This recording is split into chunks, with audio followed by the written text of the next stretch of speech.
guys, my name is Vikram. Welcomes you to Strive for Progress. Topic आपको पता लग गया होगा, चलिए स्टार्ट करते हैं। तो सबसे पहले कैंसर होता है क्या? देखो कई बार क्या होता है, हमारी बॉडी में जो सेल का डिवीजन है वो एक नॉर्मल रेट से फास्ट हो जाता है। फास्टर रेट में क्या होने लग जाती हैं, सेल डिवाइड होने लग जाती हैं और डिवाइड होकर सभी इकट्ठी हो जाती हैं और वहां पे लंप बन जाता है, गांठ बन जाती है, या मैं बोल सकता हूं वहां पे ट्यूमर हो जाता है। इसी चीज को बोलते हैं कैंसर। अब कैंसर की क्या है, अलग अलग स्टेजेस हैं। अब टोटल अगर मैं बात करूं, यहां पे टोटल स्टेज है 4। कैसे कैसे स्टेज हैं? जो स्टेज फर्स्ट है उसमें क्या लिखा है, मैंने शॉर्ट नोट बनाए हैं, लोकलाइज्ड एरिया।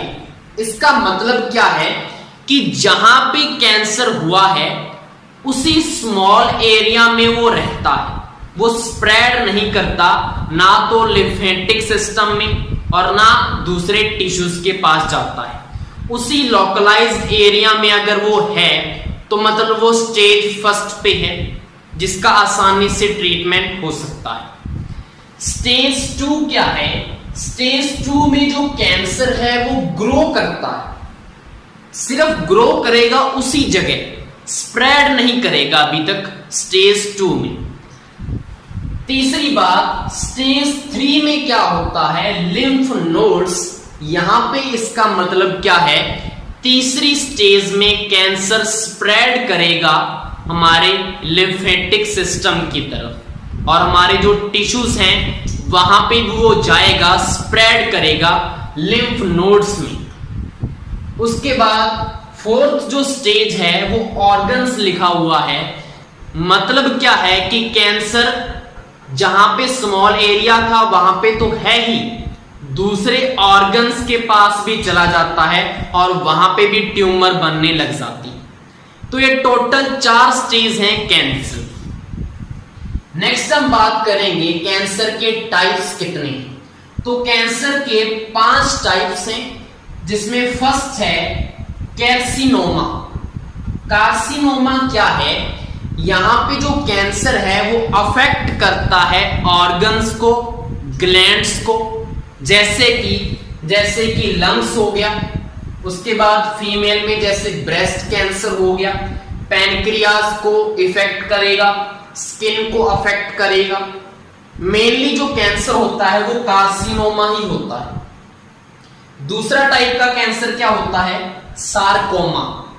अब सार्कोमा में क्या है, ये वो कैंसर है जो सॉफ्ट और जो हमारे कनेक्टिव टिश्यूज हैं उनके ऊपर अफेक्ट करेगा।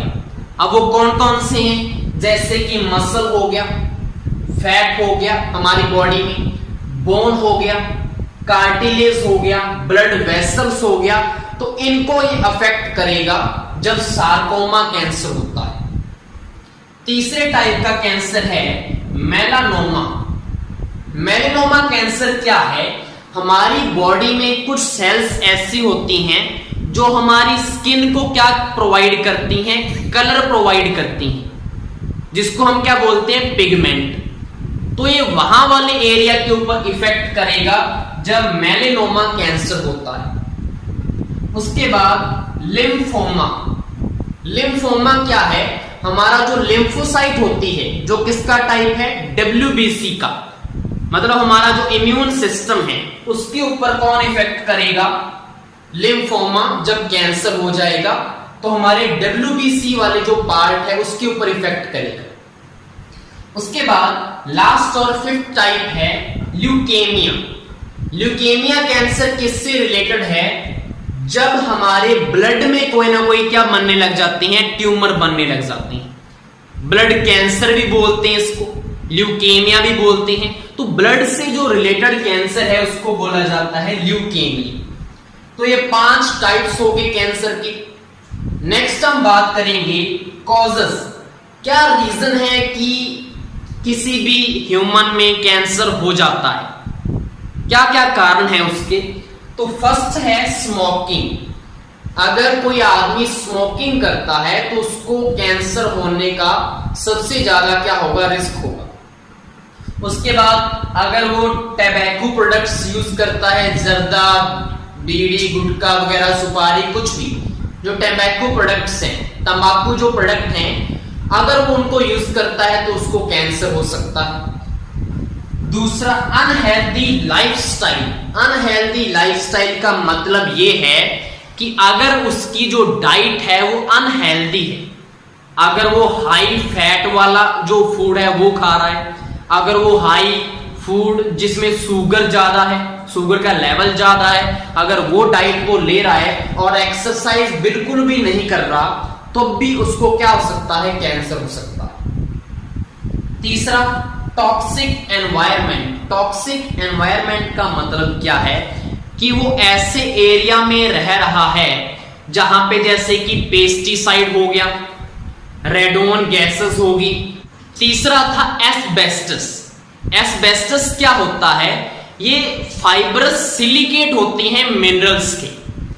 अब आप बोलेंगे ये क्या चीज है, एस्बेस्टस क्या है, आपने इसका यूज देखा होगा, जो सीमेंट की चद्दरें आती है ना, सीमेंट की चद्दरें देखी होंगी आपने इस शेप की, उसमें एस्बेस्टस का यूज होता है। ये फाइबर टाइप होता है, सिलिकेट मिनरल है, ये बहुत सारी मिनरल इसमें मिक्स होती हैं।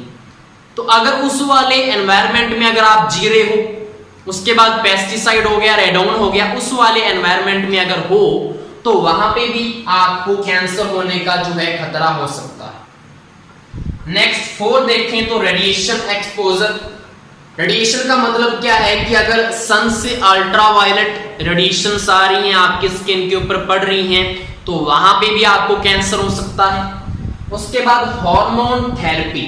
हार्मोन थेरेपी क्या है, जो वुमेन्स होती हैं जब मेनोपॉज का टाइम आता है तो कई बार क्या करती हैं, वो हार्मोन को रिप्लेस करवा लेती हैं, तो वहां पे भी क्या हो सकता है, कैंसर होने का जो खतरा है वो हो सकता है, कैंसर उनको हो सकता है अगर वो हार्मोन थेरेपी करवा रही है, क्योंकि वहां पे ब्लड क्लॉटिंग वगैरह होगी तो कैंसर भी हो सकता है।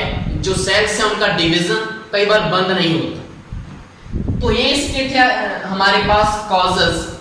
अब जो कैंसर है वो फैलता कैसे है, तो जैसे कि हमारे पास एक ओरिजिनल ट्यूमर है, वहां पे बहुत सारी सेल्स पड़ी हुई हैं, तो वहां पे सेल ब्रेक करेगी और वो ट्रेवल करती है थ्रू आउट द बॉडी। अब बॉडी में से जाएगी कैसे, ब्लड स्ट्रीम में से, तो ब्लड स्ट्रीम में से वो दूसरे ऑर्गन्स तक पहुंचती है और फिर वहां पे नए ट्यूमर बनाने स्टार्ट कर देती है, ग्रो कर।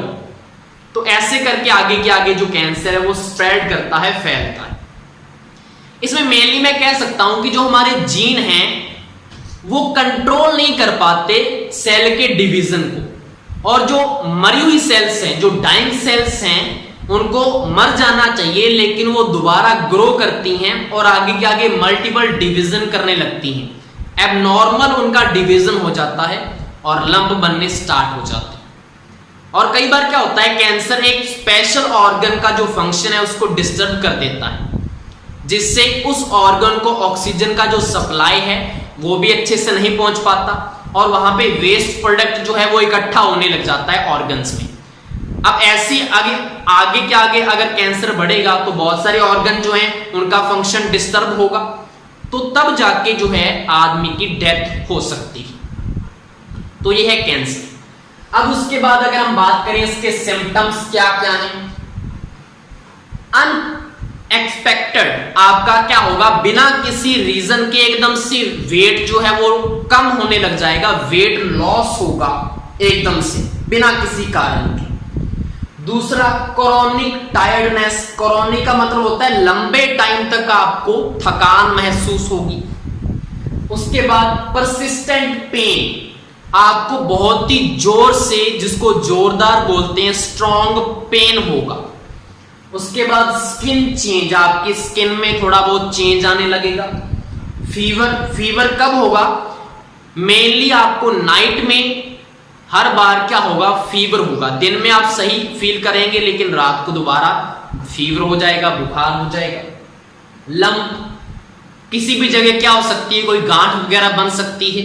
उसके बाद 7th है सोर। सोर क्या होता है, घाव। घाव ऐसे होंगे जो जाएंगे ही नहीं, एक बार घाव होगे तो आपके जाएंगे नहीं जब आपको कैंसर के सिम्टम नजर आएंगे। उसके बाद 8th क्या है, डिस्फोनिया, या इसको बोलते हैं हरासनेस।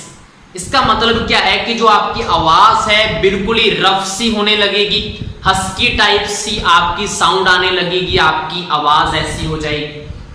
उसके बाद 9th डिस्फेजिया। डिस्फेजिया में क्या होगा आपका, वेट अ मिनट, डिस्फोनिया में तो क्या होगा आपका, साउंड वाली दिक्कत आएगी।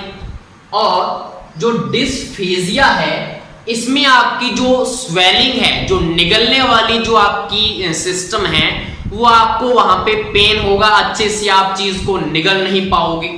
ठीक है, स्वेलिंग वाला जो सिस्टम है वो आपका खराब हो जाएगा, ठीक है, डिस्टर्ब हो जाएगा। तो ये है डिस्फेजिया। तो ये 9 सिम्टम है, अगर आपको नजर आए तो आपको कैंसर हो सकता है, और फर्स्ट स्टेज में इसका क्या करवाएं, इलाज करवाएं। उसके बाद डायग्नाइज, इसको हम कैसे पता कर सकते हैं कि कैंसर है या नहीं है, मतलब आप चेकअप तो करवाएंगे ना। तो चेकअप के लिए कौन कौन से टेस्ट हो सकते हैं, तो ब्लड टेस्ट करवा सकते हैं, दूसरा यूरिन टेस्ट है, तीसरा एक्सरे करवा सकते हैं, 4th सिटी स्कैन, MRI, उसके बाद बायोप्सी टेस्ट होता है, अल्ट्रासोनोग्राफी जिसको अल्ट्रासाउंड बोलते हैं। तो ये 7 टेस्ट से आपको पता लग जाएगा कि कैंसर है या नहीं है। उसके बाद अगर ट्रीटमेंट की बात करें, अगर किसी को कैंसर हो जाए तो कौन कौन से ट्रीटमेंट हैं, तो सबसे पहले आपने नाम सुना भी होगा, कीमोथेरेपी। कीमोथेरेपी क्या होती है, इसमें आपको डेंजरस तो नहीं बोल सकते, मतलब उनका जो ड्रग्स है ना, ड्रग्स का जो लेवल है काफी हाई होता है। जो आपको ड्रग्स दी जाती हैं कीमोथेरेपी में, उनका लेवल काफी हाई होता है, और जो ये कैंसर सेल्स होती हैं उनको ये क्या कर देती हैं, डैमेज कर देती हैं, नष्ट कर देती हैं, मार देती हैं। ऐसी ड्रग्स दी जाती है आपकी बॉडी में। ठीक है, एक प्रकार की मैं बोल सकते हैं, हम कॉमन लैंग्वेज में अगर बात करें तो जिसको बोलते हैं स्प्रे। हम स्प्रे कर देते हैं ना जैसे पौधों के ऊपर, और जो एनिमल्स वगैरह वो मर जाते हैं जो उनको नहीं चाहिए। तो कीमोथेरेपी में क्या होता है, जो कैंसर सेल्स हैं उनके ऊपर एक प्रकार की स्प्रे मान लो वो कर दी जाती है, हाई जो लेवल वाली जो ड्रग्स है वो उसके ऊपर डालेंगे, जिससे वो जो कैंसर सेल है वो नष्ट हो जाएगी, डैमेज हो जाएगी। लेकिन कई बार क्या होता है, जो हमारी लिए यूजफुल सेल्स हैं, टिश्यूज हैं, उनके ऊपर भी उसका साइड इफेक्ट तो हर चीज का होता ही है, तो उनको भी कई बार नुकसान हो जाता है। उसके बाद रेडिएशन थेरेपी में रेडिएशन से क्या करेंगे, कैंसर सेल को डैमेज करेंगे। उसके बाद सर्जरी में क्या होता है, सर्जिकल ऑपरेशन होता है, ठीक है, और जो ट्यूमर है उसको रिमूव कर देते हैं, वहां से हटा देते हैं। उसके बाद हार्मोन थेरेपी। हार्मोन थेरेपी में क्या होगा, यहाँ पे जो कैंसर को जनरेट करने वाले हार्मोन हैं उनको ब्लॉक कर दिया जाता है, किनसे, हार्मोन से। हार्मोन डाल दिए जाते हैं थेरेपी से, और वो ब्लॉक कर देते हैं जो हार्मोन कैंसर को जनरेट कर रहे हैं। उसके बाद इम्यूनोथेरेपी। इम्यूनोथेरेपी में क्या होता है, आपकी ही बॉडी का जो इम्यून सिस्टम है उस पावर का यूज किया जाता है, और कैंसर सेल को टारगेट बना के उनको डैमेज किया जाता है।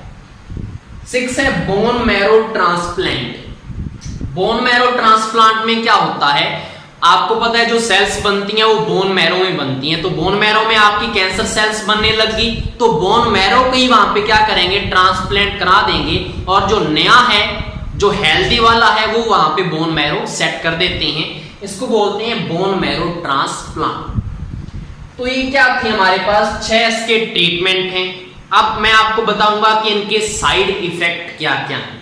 देखो, कीमोथेरेपी में साइड इफेक्ट क्या होगा, एक तो आपके जो हेयर हैं वो लॉस होंगे, फटीग क्या होती है, थकान महसूस होगी। उसके बाद आपको वॉमिटिंग, उल्टियां वगैरह लग सकती हैं, तो इसमें होगा साइड इफेक्ट। अगर रेडिएशन थेरेपी की बात करें तो जो मेन का जो इसका साइड इफेक्ट है वो आपकी स्किन के ऊपर होगा, स्किन की प्रॉब्लम्स हो सकती हैं, बाकी फटीग है, थकान है, हेयर लॉस इसमें भी हो सकता है।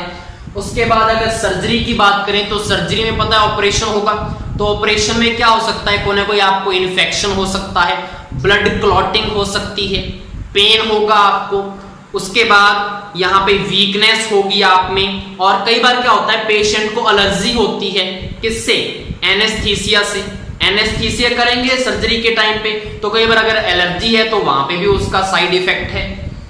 उसके बाद अगर हार्मोन थेरेपी की बात करें तो हार्मोन थेरेपी में क्या होगा, आपका ब्लड क्लॉटिंग यहाँ पे भी होगी, फटीग यहाँ पे भी थकान होगी, इरेक्टाइल डिसफंक्शन हो सकता है। अगर हार्मोन थेरेपी करेंगे तो इरेक्टाइल जो है वो डिसफंक्शन, वो अच्छे से फंक्शन नहीं करेगा, ठीक है। उसके बाद अगर हम बात करें इम्यूनोथेरेपी की, तो इम्यूनोथेरेपी में आपको चिल्स, ठंड लग सकती है, फीवर होगा आपको, स्वेलिंग हो सकती है, कहीं पे सूट सकती है, ब्लीडिंग हो सकती है, स्किन के ऊपर रैशेस हो सकते हैं, और मसल एक्स, ठीक है, मसल जो है उनमें पेन हो सकता है, आपकी दर्द हो सकता है अगर इम्यूनोथेरेपी करवाएं। उसके बाद जो बोन मैरो ट्रांसप्लांट है, यहाँ पे कौन कौन से हो सकते हैं, आपको नोजिया, जी मचलाएगा आपका, वोमिटिंग, उल्टी आ सकती है, फ्लू लाइक यहाँ पे सिम्टम आपको नजर आएंगे इसके अंदर, और यहाँ पे सबसे ज्यादा रिस्क होता है इन्फेक्शन का, सबसे ज्यादा रिस्क इन्फेक्शन का यहाँ पे होगा।